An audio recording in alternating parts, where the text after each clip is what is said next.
No item 21 de História da Igreja, estamos na lição 2, a Igreja em Antioquia. Essa importante cidade da Síria foi usada como base pelo apóstolo Paulo para evangelizar a Ásia. Apesar do grande exemplo do apóstolo Paulo, a igreja primitiva acabou por abandonar as missões, talvez pela perseguição de Nero. Esse é considerado o único defeito da igreja primitiva. Eu falo assim, eu desconfio desse defeito que normalmente é colocado para a igreja primitiva. Porque também é o seguinte, depois de Nero, os cristãos ficaram mal vistos. Então, mesmo a perseguição tendo acabado teoricamente, mas muitas pessoas continuaram acreditando na mentira de Nero, que os cristãos tinham colocado fogo em Roma. Então, isso talvez tenha dificultado um pouco as missões. Porém, nós vemos que a igreja continuou crescendo, tanto que ela vai incomodar a perseguição de Nero, e ali nos anos 60, 30 anos depois, nos anos 90, o crescimento da igreja cristã vai incomodar o Império Romano, porque os sacerdotes romanos vão começar a dizer que os deuses estão sendo abandonados por causa de uma nova religião que está crescendo no Império Romano. E o crescimento foi forte mesmo, porque nós acreditamos, a igreja pentecostal, né? Nós acreditamos que aquele dia de Pentecostes foi um dia realmente de uma virtude especial que a igreja recebeu para, vamos dizer, dar início a essa pregação. Então, os cristãos, vou chamar de cristãos ainda no ministério de Jesus, né, como o endemoniado gadareno que saiu pregando, e outras pessoas que receberam o milagre saíram pregando. Ok? E no dia do Pentecostes foi aquela virtude que fez com que a igreja tivesse um crescimento realmente excepcional. Então, não temos relatos de evangelismo, de missões, como o apóstolo Paulo relatou, porque ele tinha um grego, um historiador ao lado dele relatando, mas certamente teve pessoas que fizeram muito pelo evangelho, né? Nós não sabemos, eu cito o exemplo do endemoniado gadareno que foi pregando. O que mais que aquele homem fez depois daquela vida? Talvez ele seja um pregador anônimo que tenha anunciado o evangelho em muitos lugares. Bom, a Síria, por que o apóstolo Paulo utilizou essa cidade?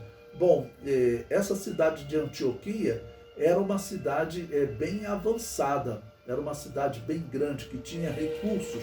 Então ali o apóstolo Paulo e Barnabé vão começar a pregação do evangelho. Dali eles partem para a ilha de Chipre, depois para a região onde estava a cidade de Éfeso, na primeira viagem missionária. Então essa cidade é muito importante. Ela, num determinado período, ela foi, vamos dizer assim, talvez mais importante mais importante do que Jerusalém para o Império Romano, assim como também o Império Grego. O Império Grego colocou na região de Damasco, na região de Antioquia, como um centro administrador daquela região, onde Jerusalém e Israel era simplesmente administrado. Então Antioquia foi uma cidade muito importante. E aí, como eu disse, o item 22, então surgem as missões paulinas.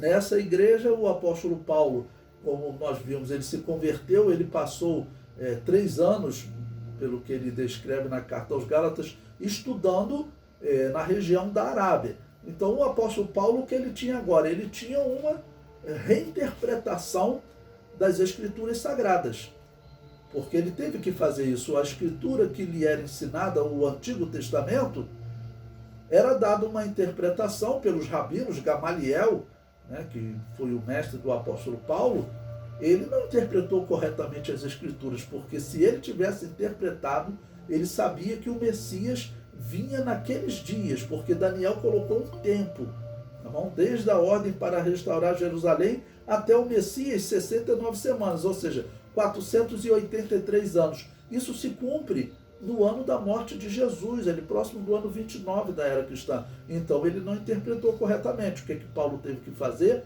Ele teve que se isolar para sozinho ele buscar Jesus nas Escrituras Sagradas do Antigo Testamento. Até hoje os judeus não conseguem encontrar.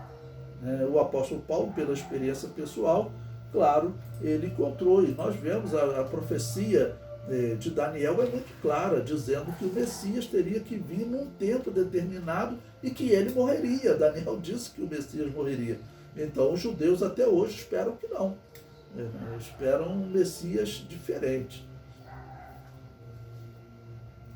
Bom, o comentário diz: as viagens missionárias de Paulo ocorreram entre os anos 46, a primeira viagem missionária, e o ano 57 da era cristã, que é o ano da sua prisão. Então, nesse ano 57 ainda não é, vamos assim dizer, um momento de perseguição. Tá bom? O apóstolo Paulo está sendo acusado, principalmente pelas autoridades judaicas, e aí ele vai para a prisão. Mas falando das missões paulinas, olha, então 44, nós vimos 44 da era cristã, foi que Tiago foi morto, ele foi martirizado, isso 15 anos depois da morte de Jesus. Então, as missões paulinas, elas iniciam 17 anos após a morte de Jesus. Então, o apóstolo Paulo, ele se converteu, como nós vimos, cerca de 3 anos depois da era cristã. Isso são possibilidades históricas, mas ele se converteu nesse período. Claro, por quê? Aqui em 46, 2 anos depois da morte de Tiago, ele já está iniciando as viagens missionárias, tá bom? E aí eu coloquei aí até o ano 57, né? Então podemos ver também que serão 11 anos de trabalho do apóstolo Paulo. Então eu coloquei aí uma cronologia para vocês. Conversão de Paulo seria no ano 32 da era cristã, 3 anos depois da morte de Jesus, que foi no ano 29. Depois, a primeira viagem missionária de Paulo, no ano 47 da era cristã, ok? Não, desculpe, no ano 46 da era cristã. Corrijam aí. No ano 46 da era cristã, ou seja, mais ou menos 14 anos depois da sua conversão.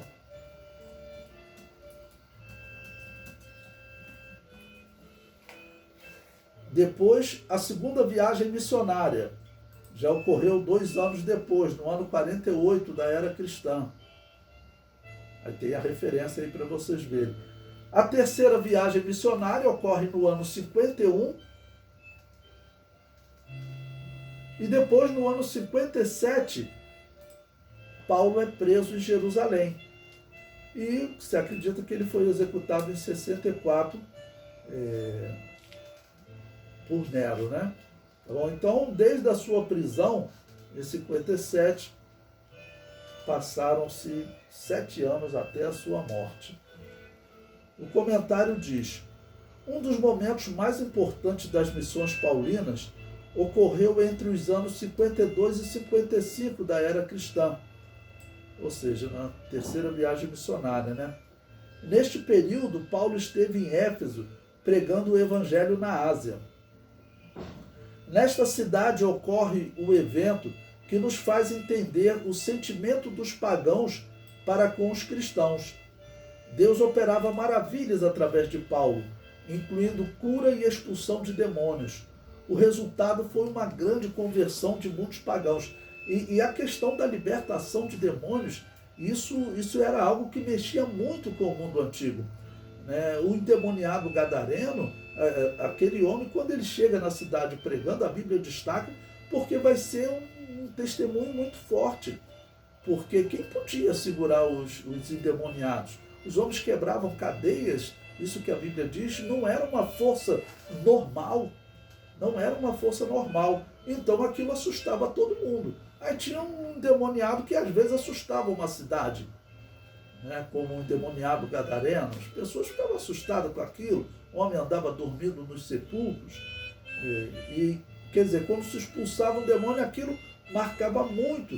E os pagãos, vamos considerar, irmãos, os pagãos, muitos não gostavam da religião pagã.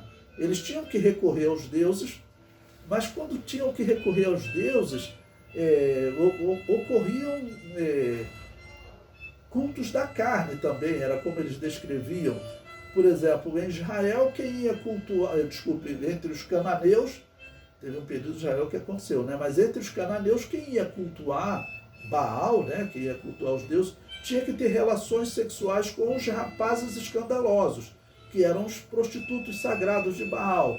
No Novo Testamento, é dado muito destaque ao templo de Diana, onde o apóstolo Paulo foi pregar. Porque lá o indivíduo que ia cultuar, ele tinha que ter relações com as prostitutas sagradas. Então, aquilo fazia parte do culto.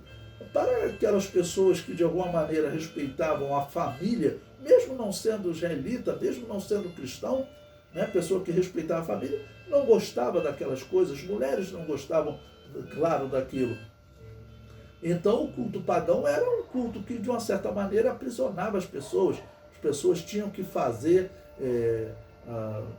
os sacrifícios, em alguns casos, alguns acreditavam até de pessoas. Não? O comentário prossegue. O resultado foi uma grande conversão de muitos pagãos. Atos 19, versículo 19 e 20, diz: também muitos dos que seguiam artes mágicas trouxeram os seus livros e os queimaram na presença de todos. E feita a conta do seu preço, acharam que montava 50.000 peças de prata. Assim a palavra do Senhor crescia poderosamente e prevalecia. Ou seja, isso aqui é um exemplo quando o apóstolo Paulo chegou na região de Éfeso, ok? Na região de Éfeso. Nessa região, ele era o centro do culto pagão, talvez no mundo. Diana dos Efésios, ela era mais reverenciada do que Júpiter. O templo de Diana dos Efésios era uma das 7 maravilhas do mundo antigo. E por quê? Diana dos Efésios, o estudo antigo demonstra quem é. Exatamente Semíramis. Aquela religião pagã que foi fundada lá em Babel, com Nimrod, Semíramis, a mãe dele, ela que organizou mais ainda essa religião, porque Nimrod morreu, diz a história. E depois que Nimrod morreu, ela disse que Nimrod, na verdade, foi se tornar Deus e foi vingar as pessoas que morreram no dilúvio. E ela então deu um início a uma nova religião, e ela dizia, Nimrod era marido, e era filho e era marido dela, né? Ela dizia, eu sou mãe de Nimrod, então eu sou mãe de Deus. E ela também engravidou, disse que teve um filho chamado Tamuz, que também era Deus, né? Então ela se denominava mãe de Deus. A história comprova isso. E o que acontece? Nesse momento, quem era adorada como mãe de Deus, e além disso era chamada de Nossa Senhora e Rainha dos Céus, esses 3 títulos que Semíramis recebia, era Diana dos Efésios. Então o apóstolo Paulo ele foi no centro do culto no mundo na época, né? Éfeso era uma cidade muito rica, e uma das coisas que levava riqueza para ela era esse templo pagão. Então isso vai gerar um problema para o apóstolo Paulo, né? Vai gerar um problema porque, vamos dizer, já tinham judeus que de alguma maneira estavam perseguindo, acusando o apóstolo Paulo. E agora também os pagãos, eles vão, no caso, se revoltar com essa pregação do apóstolo Paulo e com essa conversão. Porque pessoas sendo libertas, eles dizem claramente, eles vão perder o dinheiro deles. Mas principalmente, essa não é uma questão comum. É claro que nós sabemos, o apóstolo Paulo está combatendo diretamente o reino das trevas. Essa é uma luta contra o reino das trevas. E essas pessoas, infelizmente, acabam ficando possuídas, porque eu penso que a pessoa tem que estar praticamente possuída para poder fazer o que eles faziam. É pior do que as pessoas fazem hoje, um extermínio, por exemplo, com um tiro na cabeça até. O que eles faziam eram normalmente torturas com os cristãos. Vai começar um período que eles vão queimar os cristãos, degolar. Isso era algo humilhante. Isso era algo humilhante. Então, por que fazer isso com Tiago? Por que havia esse sentimento no mundo. Por quê? Porque essa não é uma questão normal, essa não é uma questão natural. Esse sentimento, e nós sabemos que esse sentimento continua acontecendo no mundo hoje, ele é empurrado, é deflagrado por Satanás, um ódio contra os cristãos. Esse ódio está aumentando no mundo. Os cristãos estão sendo colocados como homofóbicos, como ultrapassados. E esse ódio está aumentando no mundo. Eu recebi um vídeo esses dias no mundo islâmico, acho que foi no Paquistão, onde eles tomaram o poder recentemente. Eles cavaram uma vala grande e traziam os cristãos já com os olhos vendados, e os cristãos eram obrigados a sair caminhando da van, já ia caindo no buraco e um atirador acertava a cabeça do cristão. Era isso que eles faziam para exterminar o cristão. Então esse ódio é uma coisa que não é normal. E nessa época aqui, o que eles vão fazer com os cristãos, nós veremos no próximo capítulo sobre a perseguição de Nero, que era algo realmente desumano. Então, por isso que eu digo, não pode ser um sentimento normal, não pode ser um sentimento humano. O homem não é tão ruim assim.